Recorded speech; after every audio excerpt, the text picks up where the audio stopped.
Hi everyone and welcome back to my channel. In today's video we will be making sea glass soap. This soap I wanted to be pretty literal. I wanted to incorporate sea glass in there somewhere. I was actually considering buying real sea glass and just embedding it on the top. But then I ultimately decided that I wanted to try to make sea glass for myself out of soap. Now, if you look at sea glass in real life, it's colored. It's typically blue or green, but it's also not totally opaque. There is a translucence to it. So I figured what would work well if I were to try to make sea glass out of soap is if I used a clear melt and pour soap. So that's what I'm using. And then as you saw, I wasn't using any particular sea glass shaped molds to make this little soaps. I just poured the melt and pour right into those individual rectangle bar molds and then chopped them up into little shards.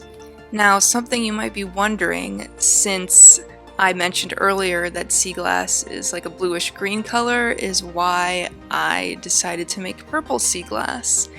And I'll tell you why. I kind of just wanted to mix things up a little bit. I thought the purple would look nice because all those colors are cool tones.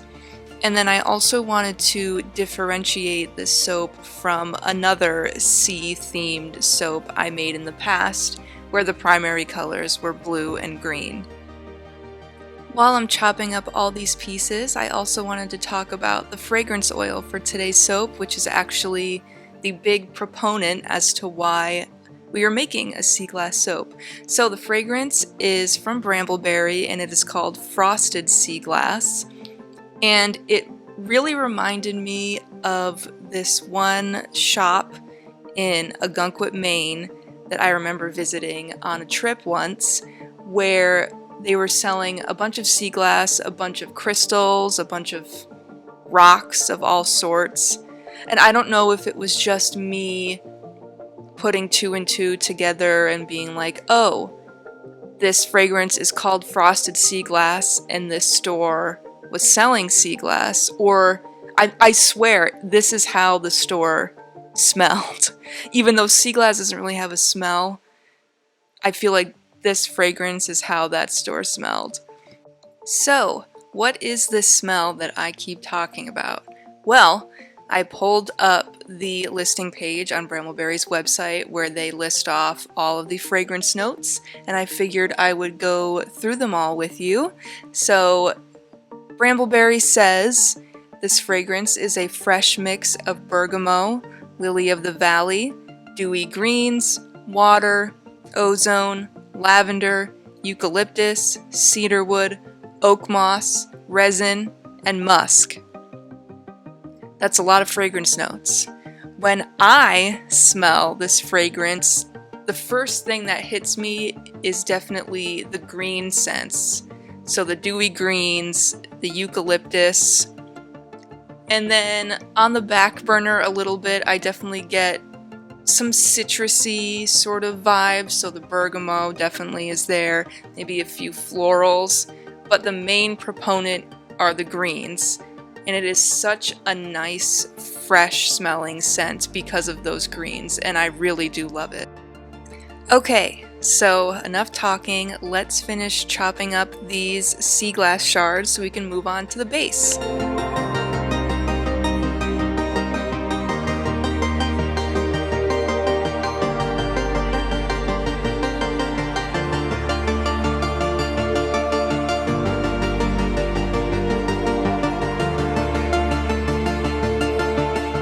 Okay, so now it's time to make the base. The base is just going to be cold processed, standard to what I usually make for my soaps. And I'm going to be using the same color scheme, so the same blue, the same green, the same purple. And I want a really nice, loose, flowing swirl to kind of mimic the way water moves a little bit. So nothing too chunky, hopefully.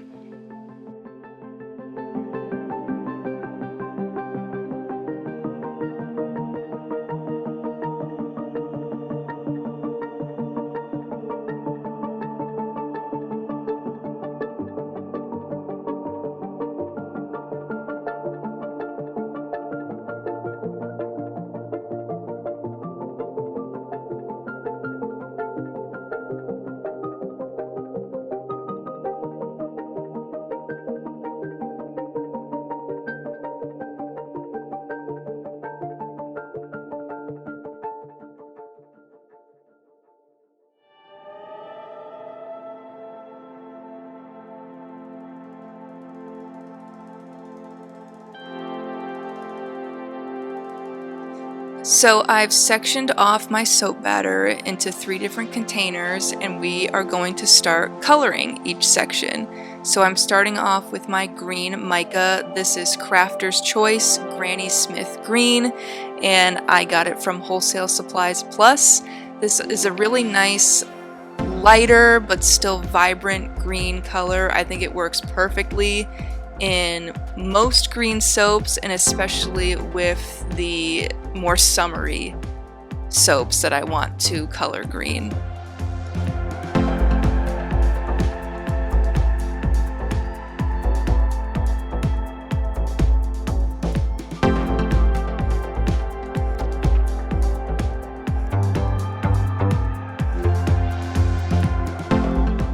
Moving on to our purple mica. This is another Crafter's Choice mica from Wholesale Supplies Plus. This is Amethyst Purple. Again, another very standard purple. If you think of the color purple, this is probably what you're going to think of. It's not as vibrant as I would like it, but for this specific application, I don't want anything too neon.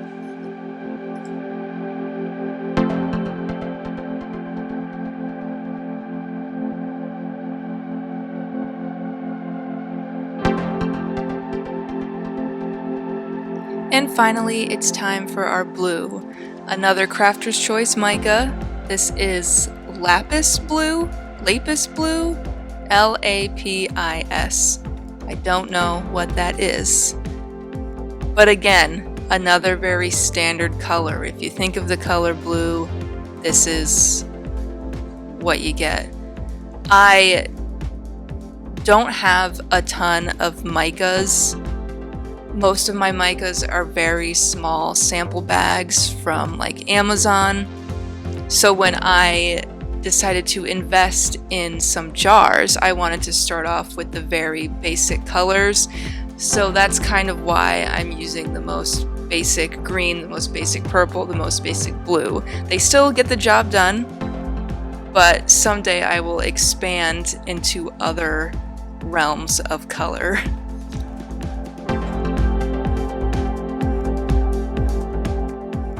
Now we are adding that lovely fragrance oil that we talked about earlier.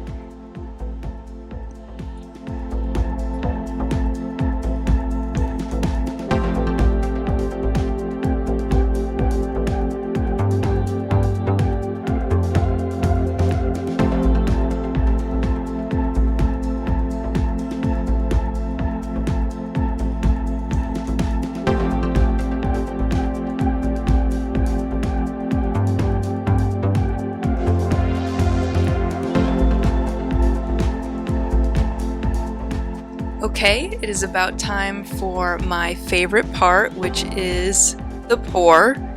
Actually, this might be my second favorite part if we're including cutting the bars, because I always get excited about that too. But I am just going to be doing a drop swirl, I guess. I'm just going to pour right into the mold, alternate the colors, try to get it as liquidy and as swirly as possible.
After pouring, I let the soap set up a little bit because my sea glass embeds are a little weighty, and I actually tried putting one on a little bit earlier and it sank in further than I wanted it to. Another disclaimer, I definitely made way too many embeds, so I have to figure out what else to use them for, because I probably won't make this soap again, at least until the next summer. But if you're going to try something similar, do not make as many embeds as I did.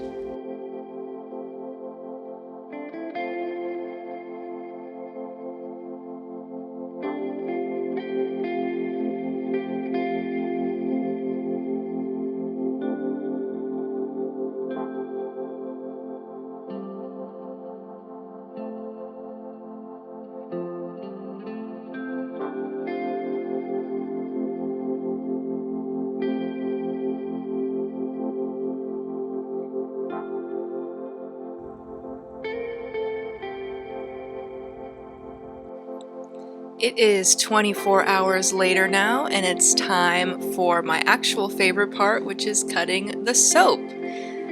So, you'll see a few things when we reveal the bar.